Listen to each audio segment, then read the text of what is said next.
Hello दोस्तों, स्वागत है आपका अपने ही यूट्यूब चैनल लर्निंग कैफ़े में। आज के वीडियो में हम ललित नारायण मिथिला यूनिवर्सिटी पार्ट 1 के बारे में बात करेंगे। ये वीडियो वैसे छात्रों के लिए है जो डिग्री पार्ट 1 का एग्ज़ाम देने वाले हैं और मैं इस वीडियो में 100 मार्क्स हिंदी के कुछ इंपॉर्टेंट क्वेश्चन बताने वाला हूँ जो आने वाले एग्ज़ाम के पॉइंट ऑफ व्यू से काफ़ी ज़्यादा इंपॉर्टेंट हैं। वीडियो को शुरू से लास्ट तक देखिएगा। ये वीडियो BA, BSc, BCom के तमाम छात्रों के लिए मोस्ट इम्पोर्टेंट है। तो चलिए क्वेश्चन की तरफ बढ़ते हैं। उससे पहले आपको बता दें, अगर आप चैनल पर पहली बार है तो चैनल को सब्सक्राइब करके बेल आइकन को प्रेस कर दीजिएगा ताकि मैं जब इस प्रकार का वीडियो अपलोड करूं तो सबसे पहले आप तक पहुंचे। पिछले वाले वीडियो में ऑनर्स का भी कुछ इंपॉर्टेंट क्वेश्चन बताया हूं, जिनका जो ऑनर्स है प्ले लिस्ट में जाके आप वो वीडियो देख सकते हैं या डिस्क्रिप्शन में भी लिंक है, आप वहाँ से भी वो वीडियो देख सकते हैं। सब्सिडरी का भी इंपॉर्टेंट क्वेश्चन बताया हूँ, डिस्क्रिप्शन में लिंक मिल जाएगा या प्ले लिस्ट में जाके आप वो वीडियो देख सकते हैं। तो हमारा आज का पहला क्वेश्चन है, कहने लगा चांद कविता के रचयिता कौन है। कहने लगा चांद कविता के रचयिता कौन है? तो दिनकर। ऑप्शन ए इसका राइट आंसर हो जाएगा, रामधारी सिंह दिनकर। रामधारी सिंह दिनकर का जन्म 1908 ईस्वी में रामधारी सिंह दिनकर का जन्म 1908 ईस्वी में बिहार में हुआ था। आपको ये भी याद रखना है, एग्जाम में पूछा जा सकता है। और रामधारी सिंह दिनकर को ही राष्ट्र कवि के रूप में जाना जाता है। दूसरा क्वेश्चन देखिए, सांझ का बादल किनकी कविता है? तो ये सांझ का बादल जो है धर्मवीर भारती का कविता है। ऑप्शन ए इसका राइट आंसर हो जाएगा, धर्मवीर भारती। और धर्मवीर भारती का जन्म 1926 ईस्वी में इलाहाबाद में हुआ था। तीसरा क्वेश्चन देखिए, कवि और कल्पना किनकी कृति है? कवि और कल्पना किनकी कृति है? तो ये भी धर्मवीर भारती की कृति है। ऑप्शन ए इसका राइट आंसर हो जाएगा, धर्मवीर भारती। चौथा क्वेश्चन, इस करुणा कलित हृदय में किस कविता से उद्धृत है? इस करुणा कलित हृदय में किस कविता से उद्धृत है? तो इसका राइट आंसर हो जाएगा ऑप्शन ए, आंसू। आंसू से उद्धृत है। और आंसू कविता के रचनाकार जो है जयशंकर प्रसाद हैं। जयशंकर प्रसाद का जन्म 1889 ईस्वी में हुआ था। आपको ये सारे फैक्ट याद रखना है, एग्जाम में पूछा जा सकता है। पांचवा क्वेश्चन देखिए, करुणा की नव अंगराई सी किस कविता से उद्धृत है? करुणा की नव अंगराई सी किस कविता से उद्धृत है? तो लहर से। ऑप्शन सी इसका राइट आंसर हो जाएगा, लहर। और लहर कविता के रचनाकार जो है जयशंकर प्रसाद हैं। क्वेश्चन नंबर 6, रात यो कहने लगा मुझसे गगन का चांद किस कविता से उद्धृत है? रात यो कहने लगा मुझसे गगन का चांद किस कविता से उद्धृत है? तो ऑप्शन ए, कहने लगा चांद से। कहने लगा चांद का रचनाकार जो है या रचयिता रामधारी सिंह दिनकर है। और रामधारी सिंह दिनकर के बारे में आपको बताया हूँ, ज़्यादा नहीं बताऊँगा, नहीं तो वीडियो लेंदी हो जाएगा। तो शॉर्टकट में ही वीडियो को लेके चलते हैं। अगर आप हिंदी डिटेल में पढ़ना चाहते हैं तो चैनल को सब्सक्राइब कर लीजिए, क्योंकि बहुत जल्द इस क्वेश्चन पर हिंदी का फुल कोर्स लाने वाला हूँ। क्वेश्चन नंबर 7, हिमाद्री तुंग श्रृंग से कविता के लेखक कौन है? तो इसका राइट आंसर हो जाएगा प्रसाद। ऑप्शन सी इसका राइट आंसर हो जाएगा, जयशंकर प्रसाद। जयशंकर प्रसाद का जन्म जो है 1889 ईस्वी में हुआ था। जन्म और प्लेस मतलब जन्म स्थान, ये आपको याद रखना है, एग्जाम में पूछा जा सकता है। क्वेश्चन नंबर 8, आंसू कविता के लेखक कौन हैं? तो आंसू कविता के लेखक प्रसाद है। ऑप्शन सी इसका राइट आंसर हो जाएगा, जयशंकर प्रसाद। क्वेश्चन नंबर 9, उठ उठ री लघु लघु लोल लहर किस कविता से उद्धृत है? उठ उठ री लघु लघु लोल लहर किस कविता से उद्धृत है? तो इसका राइट आंसर हो जाएगा ऑप्शन बी, लहर। और लहर कविता के रचनाकार जो है जयशंकर प्रसाद हैं।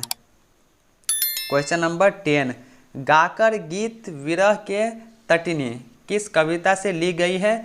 तो गीत अगीत से ली गई है। ऑप्शन ए इसका राइट आंसर हो जाएगा, गीत अगीत।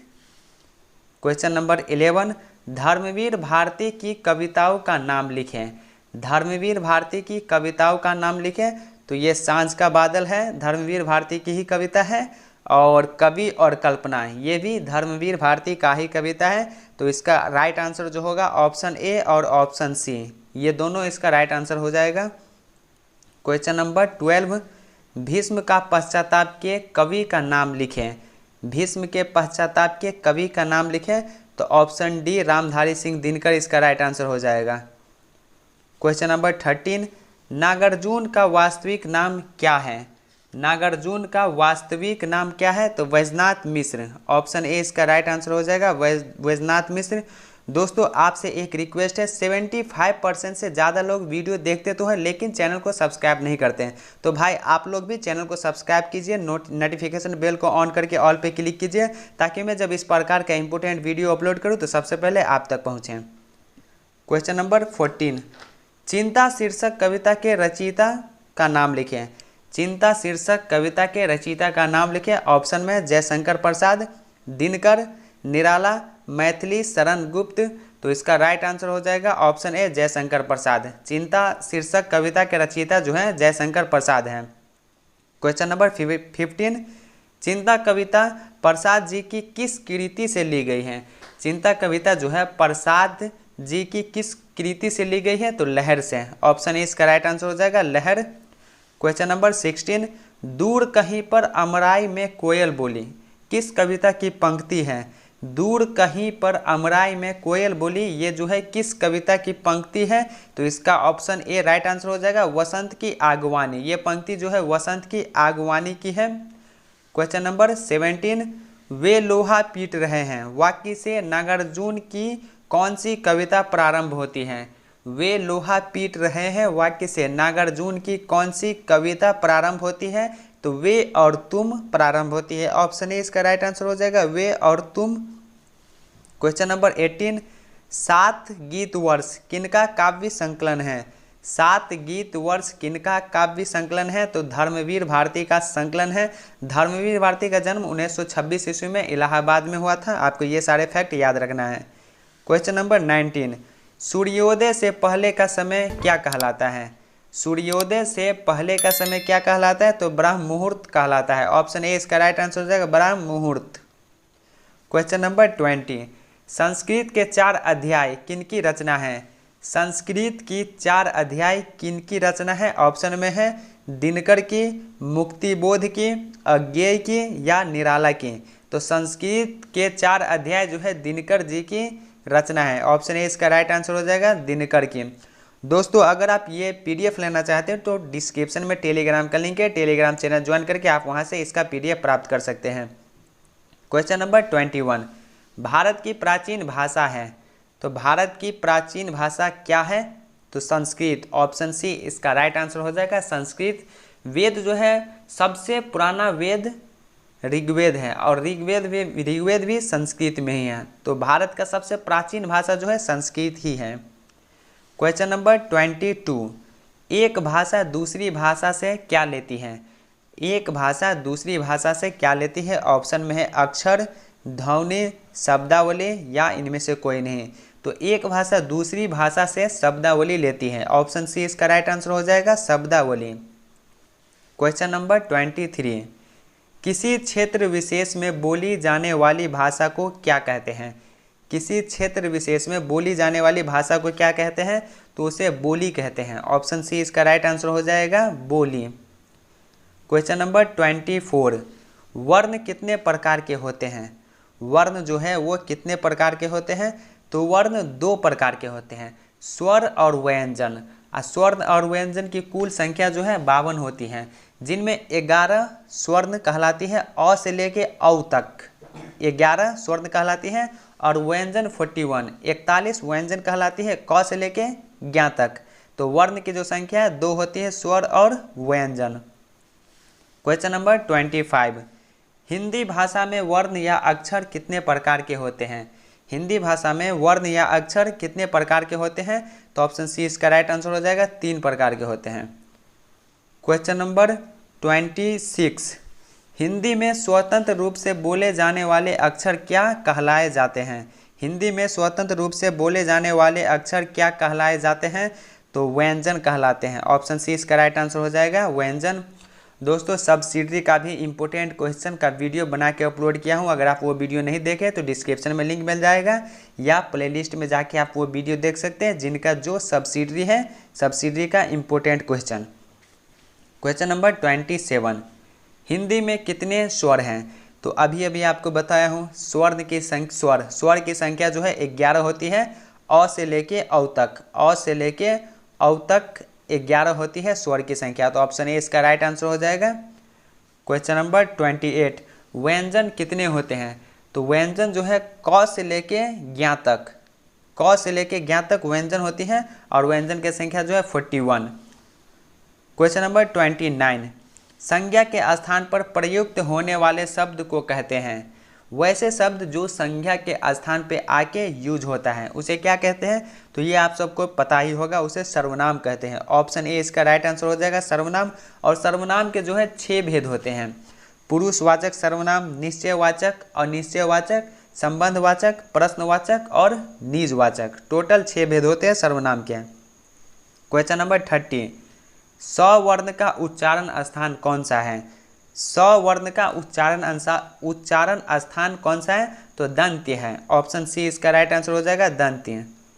क्वेश्चन नंबर 31, प वर्ण का उच्चारण स्थान कौन सा है? प वर्ण का उच्चारण स्थान कौन सा है? तो इसका राइट आंसर हो जाएगा ओष्ठ। प वर्ण का उच्चारण स्थान जो होता है वो ओष्ठ होता है। ऑप्शन डी इसका राइट आंसर हो जाएगा ओष्ठ। क्वेश्चन नंबर 32, जयशंकर प्रसाद किस काव्यांदोलन के प्रधान कवि हैं? जयशंकर प्रसाद किस काव्यांदोलन के प्रधान कवि हैं? तो छायावादी। छायावाद इसका राइट आंसर हो जाएगा क्योंकि छायावादी कवि के रूप में प्रसिद्ध हैं। Question number 33, Dinkar ji Muzaffarpur college में हिंदी विभागाध्यक्ष कब बने? तो ये जो है 1950 ईस्वी में बने। ऑप्शन सी इसका राइट आंसर हो जाएगा 1950 ईस्वी। और दिनकर जी भागलपुर विश्वविद्यालय में वाइस चांसलर के रूप में कब नियुक्त हुए हैं? आपको ये भी याद रखना है। तो 1964 ईस्वी में दिनकर जी 1964 ईस्वी में भागलपुर विश्वविद्यालय में वाइस चांसलर के रूप में नियुक्त किए गए थे। क्वेश्चन नंबर 34, दिनकर को ज्ञानपीठ पुरस्कार उनकी किस रचना के लिए मिला? रामधारी सिंह दिनकर जी को ज्ञानपीठ पुरस्कार उनकी किस रचना के लिए मिला? ऑप्शन में है रश्मिरथी, कुरुक्षेत्र, उर्वशी या हुंकार। तो दिनकर जी को ज्ञानपीठ पुरस्कार जो है उर्वशी के लिए मिला था। ऑप्शन सी इसका राइट आंसर हो जाएगा उर्वशी। क्वेश्चन नंबर 35, वे और तुम कविता में वे संबोधन किसके लिए आया है? वे और तुम कविता में वे संबोधन किसके लिए आया है? ऑप्शन में है कवि, नेता, श्रमिक या पाठक।